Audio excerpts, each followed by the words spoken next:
The last area to work on is the input section here.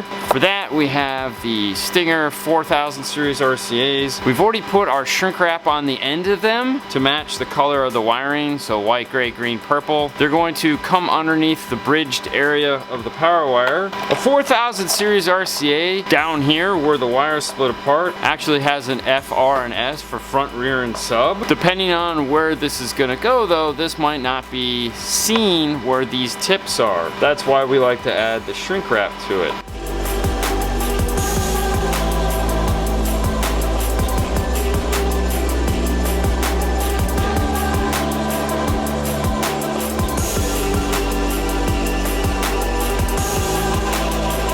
Rotating the RCA wires to where they stack on top of one another is interesting because it's not easy to do. That's why we tape them up into bundles to make them easier to do that. Just like on these areas here where you have that slight S-bend, make sure you do the same thing at your RCAs. I like to just move them just a little bit past like this, just enough to where I can get them out if I need to or move them around. Once we have them lined up where we want them, I can slide in my wire ruler. I can use the shorter one, drill in my holes to zip tie this in place.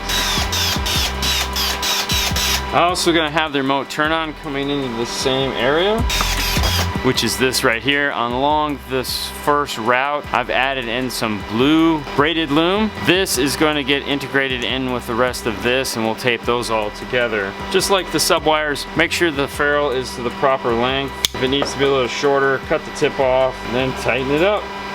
I want the zip tie heads towards the amplifier. I'm gonna start with the remote turn on wire and work my way out to the RCAs. That way those holes will stay free the whole time. And with the RCAs all intact, that brings us to a conclusion on the wiring of the amplifier. One thing I did do that I had thought about, getting the USB plugged in is going to be difficult with this mounted up in place. Decided to cut out all these zip ties that were going to the base knob, and because the USB is located right next to it, I zip tied the USB into place, and we can just put it over into one of the side panels when not needed. That way we won't have to take the amplifier down or move it or do anything like that once it's mounted up in place, because there's no gain controls or knobs or buttons or anything like that on here. Let's take a closer look at the layout, and then let's flip it over to the back and I'll show you the zip ties.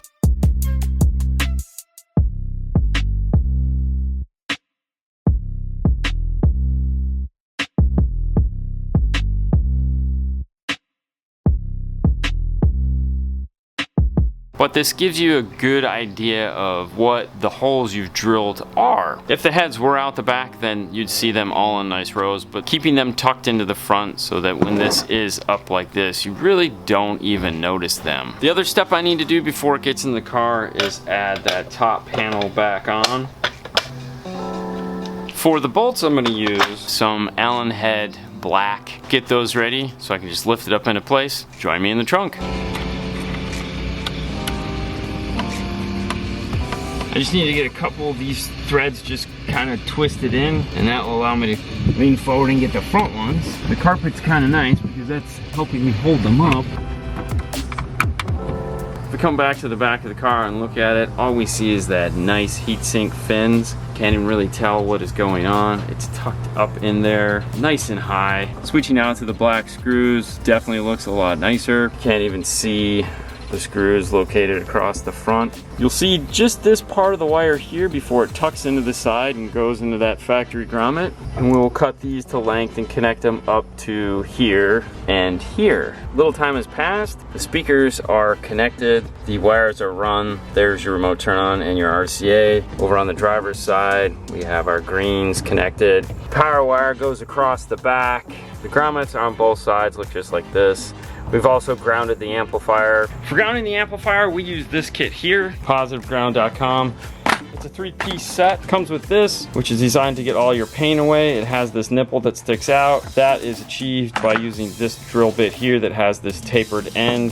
Then lastly, we have the nut driver. Drives this big self-threading nut with this star washer onto the back of it into place. Nice firm lock. But this area back here is thankfully completed. The two wires that we see left over, this is that USB, which will be stored up in this area, and then the sub wire which comes out of the corner here for that box. There's enough sub wire here so that he can move it wherever he wants in this trunk area. Speaking of the sub, the next question is naturally going to be like, what sub is he putting in here? And I have to remember where we put it. Here it is. It's this guy, the KENWOOD PXW1221 SHP. I know some of you guys are going, I don't know what that model number is. It means nothing to me. And I kind of feel the same way. I feel like model numbers are way too long sometimes. This should just be called an Avalon 112 ported enclosure. Because they're heavy, they're a pain to get out of the box.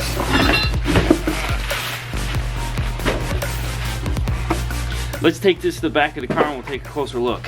This is the KENWOOD enclosure. There's several unique things about this box. One, it has a tapered back here, which is made to push up against the back of the seat.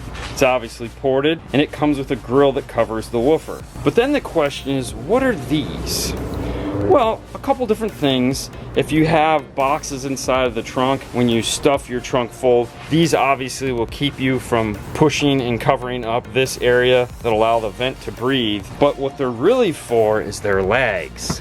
If you take the box and flip it, it's designed to also sit like this. The purpose for that was actually pretty simple. If you think about it, this is a trunk or a hatch or an area where you're putting a lot of things. Having a box that's versatile like this allows you to take advantage of this space without having to worry about damaging the woofer. When it's downfiring like this, you can push it all the way into the car. You can pack this whole area full. You can set stuff on top of it, whatever you want to do. It is going to lose some of the volume because it's downfiring. When you're done and you get it back open and you're like, hey man, I don't have any stuff in my trunk, you can grab it, flip it like this, and now you have a fully loud box that is attractive and fits the car very well. It's kind of a cool idea. For those of you that are fans of other manufacturers, this is nothing new. It's nice to see the evolution of it though, in that more and more people are wanting downfiring enclosures because of the benefits of being able to stack stuff on it and just really be utilitarian in the trunk. On the side of the box, it has the standard speaker cup with compression ends. That allows us to take the nice umbilical that we made, plug it into place, and this is also the reason why we have so much wire.